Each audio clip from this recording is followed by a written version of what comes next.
नाज़रीन इकराम, अस्सलामु अलैकुम वरहमतुल्लाहि वबरकातुहू। 50 मदारिस को जल्द मिलेगा इंसाफ, कारी सोहेब।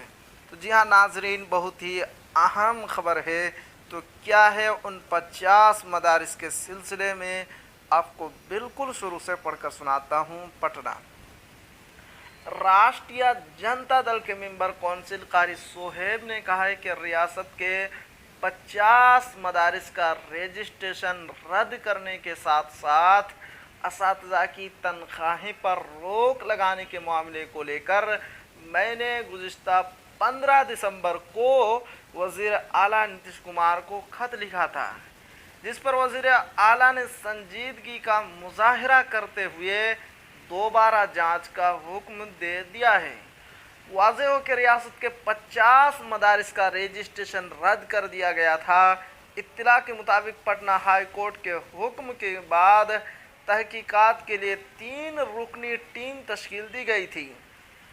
तहकीकाती कमेटी ने रियासत के मुख्तलिफ अजला में चल रहे 50 मदारिस का रजिस्ट्रेशन ख़त्म करने को कहा। इंक्वायरी कमेटी के हुक्म पर बिहार सेकेंडरी एजुकेशन डिपार्टमेंट के स्पेशल डायरेक्टर सचिंद्र कुमार ने बिहार मदरसा बोर्ड के सेक्रेटरी को खत लिखा था। खत में कहा गया था कि दरभंगा के 32 मदारिस समेत 50 मदारिस का असातिज़ा और ग्रांट की रकम पर फिल वक्त पाबंदी लगाई जाए। मदारिस की तस्लीम मनसूखी के हवाले से मौसूला इत्तला के मुताबिक मदारिस के शनाख्त ज़मीन और फासले को मद्देनज़र रखते हुए कार्रवाई की गई थी, जिसकी वजह से अक़लियतों में बेचैनी का माहौल पैदा हो गया था।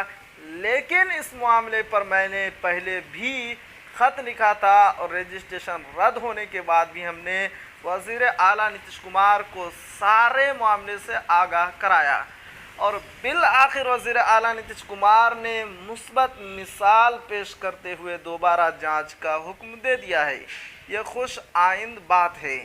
कारी सोहेब ने कहा है कि मदारिस के असातिज़ा को घबराने की कोई ज़रूरत नहीं है, उनके दुख दर्द में हमेशा की तरह मैं शामिल हूँ। तो जी हाँ नाज़रीन, ये थी आज की बहुत ही अहम खबर।